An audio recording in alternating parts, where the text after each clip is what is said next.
Olá! Hoje nós vamos ter a nossa aula de história, tá? Nós vamos começar falando sobre o período colonial. O período colonial foi marcado pela formação do primeiro governo geral na colônia portuguesa. Por que colônia? Período colonial? Porque o Brasil era uma colônia que pertencia a Portugal.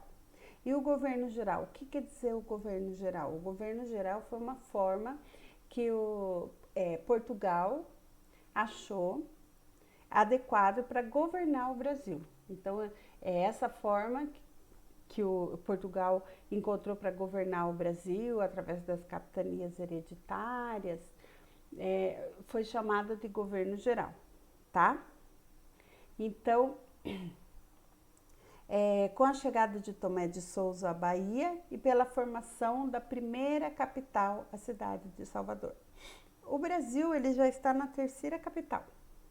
A nossa primeira capital foi Salvador, tá? Porque os portugueses eles adentraram ao Brasil, começaram a colonizar o Brasil pelo litoral. Então eles chegaram, você sabe que o primeiro lugar que eles chegaram foi no litoral do Nordeste. Então eles já fundaram a primeira capital lá, que foi Salvador. Depois, muitos anos depois, eles trouxeram a capital para o Rio de Janeiro, tá? Só que eles achavam assim que não era, como eles achavam que não era muito seguro a capital sendo uma cidade beira-mar, porque se houvesse alguma invasão, alguma guerra, alguma coisa, seria fácil de chegar e dominar a capital do país. Eles aí fizeram a capital do Brasil lá no meio do Brasil, no coração do Brasil, que hoje é Brasília. Mas isso é assunto para outras aulas, tá? Só para vocês terem conhecimento. Bom, o território brasileiro foi dividido em 14 capitanias hereditárias.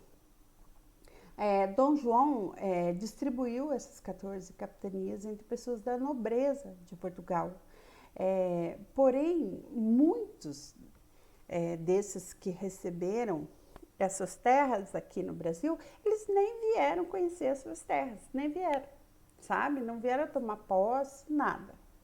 E dos que vieram, nem todas as capitanias prosperaram.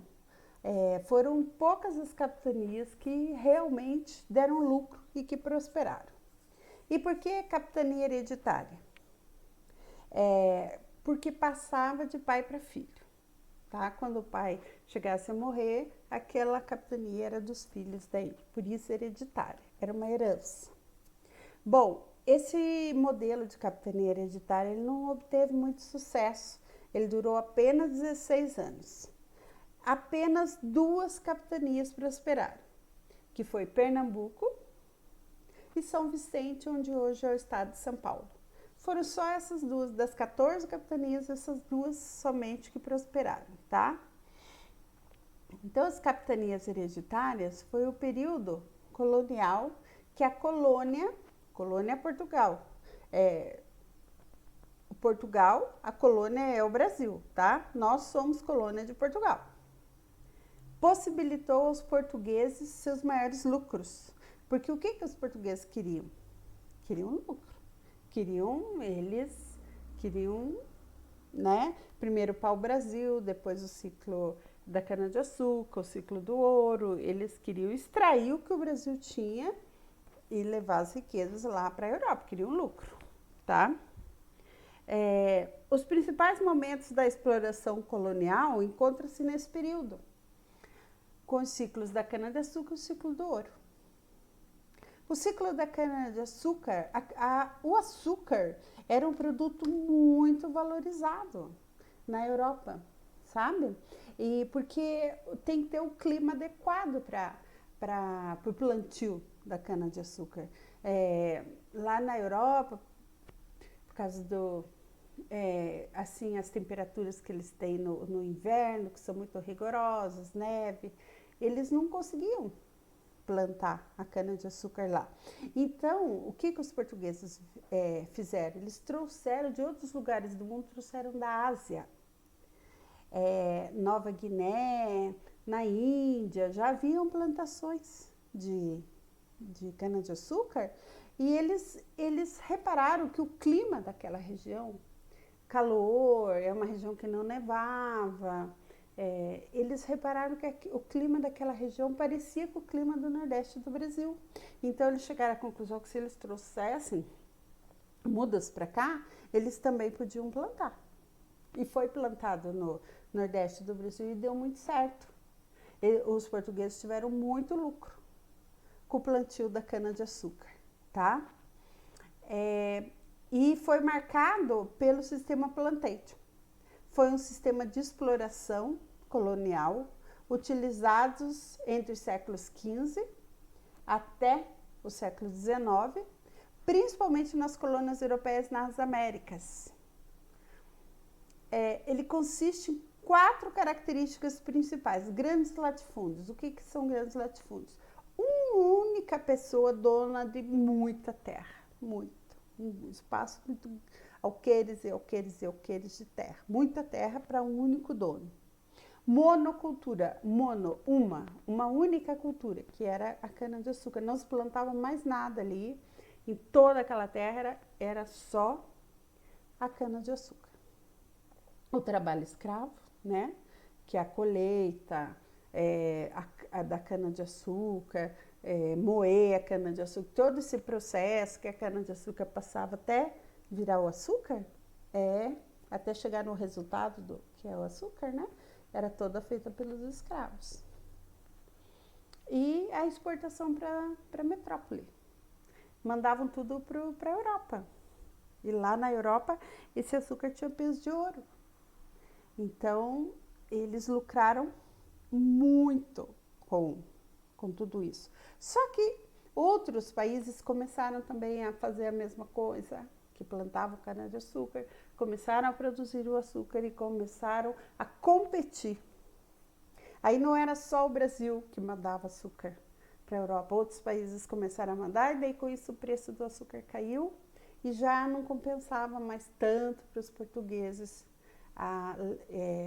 O ciclo da cana-de-açúcar já foi perdendo, eles foram perdendo interesse, tá? Aí veio o ciclo do ouro, período do auge da economia colonial.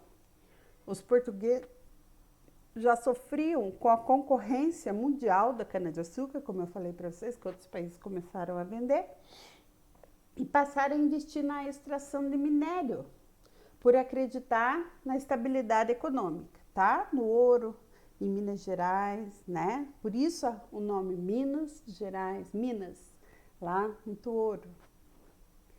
Bom, no período colonial foram sendo desenvolvidas as primeiras cidades, iniciou-se a formação da população, sempre iniciando pelo litoral, tá? Iniciaram pelas cidades do litoral e foram avançando para dentro do Brasil.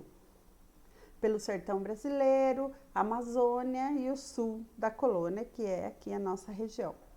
Aí vocês podem observar aqui as capitanias, ó, a capitania de Pernambuco e a capitania, deixa eu ver aqui, de São Vicente, aqui ó, bem aqui embaixo, laranjadinho e verdinho aqui ó. São as capitanias que deram certo, as outras infelizmente não deram. Bom, durante o período colônia, Brasil colônia, houveram muitas revoltas também, que são chamados de movimentos nativistas. Dentre essas revoltas, podemos citar a insurreição pernambucana, a revolta de Beckman, a Guerra das Emboadas, a Guerra dos Mascates, Conjuração Mineira, Conjuração Baiana e entre outras tantas que houveram, tá? Só que a que teve assim, uma importância muito grande assim, foi a Conjuração Mineira, que também é conhecido por Inconfidência Mineira, que foi um movimento de caráter separatista, quer dizer o quê? Que quer separar. Ocorreu na província de Minas Gerais, em 1789, e o principal objetivo era romper com Portugal. Minas Gerais queria rompimento total com Portugal. E eles queriam adotar já o regime republicano, a capital deles seria São João del Rei, Hoje não é, né? Hoje é Belo Horizonte, mas naquela época a capital seria São João del Rei, que é uma cidade histórica. Eles queriam criar indústrias, fundar universidades e acabar com o monopólio comercial português e adotar o serviço militar obrigatório. O que é o monopólio comercial? Monopólio é poder vender, eles só podiam vender o ouro e tudo que eles produziam para Portugal. Então eles queriam ter a liberdade de poder vender para outros países também, negociar com outros países, mas eles só podiam com Portugal. Eles queriam ter o direito de negociar com outros. Bom, a crise no sistema colonial, após Napoleão ameaçar invadir Portugal e, consequentemente, ocorrer a transferência da corte portuguesa para o Brasil, a corte portuguesa veio morar no Brasil porque eles estavam fugindo de Napoleão Bonaparte. Eles tinham medo que veio a notícia, Napoleão está chegando. E eles com medo, eles vieram para o Brasil, tá?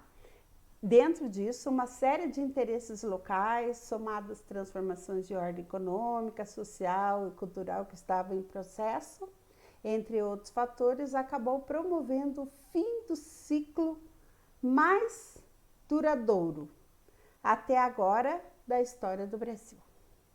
Então, aqui algumas perguntinhas sobre o texto acima, e que vocês prestarem bem atenção no texto, na leitura, vocês vão responder, sem problema. E vocês vão pegar o livro de matemática, e lá no livro de matemática, na página 86, 87, tem alguns exercícios bem tranquilos, assim, sobre medida de comprimento. Centímetro, tá? Milímetro. Se vocês tiverem alguma dúvida, vocês não relembrarem, pode perguntar no grupo que as professoras vão relembrar para vocês, tá? Vão ajudar vocês. Tudo bem? Um beijão para todo mundo.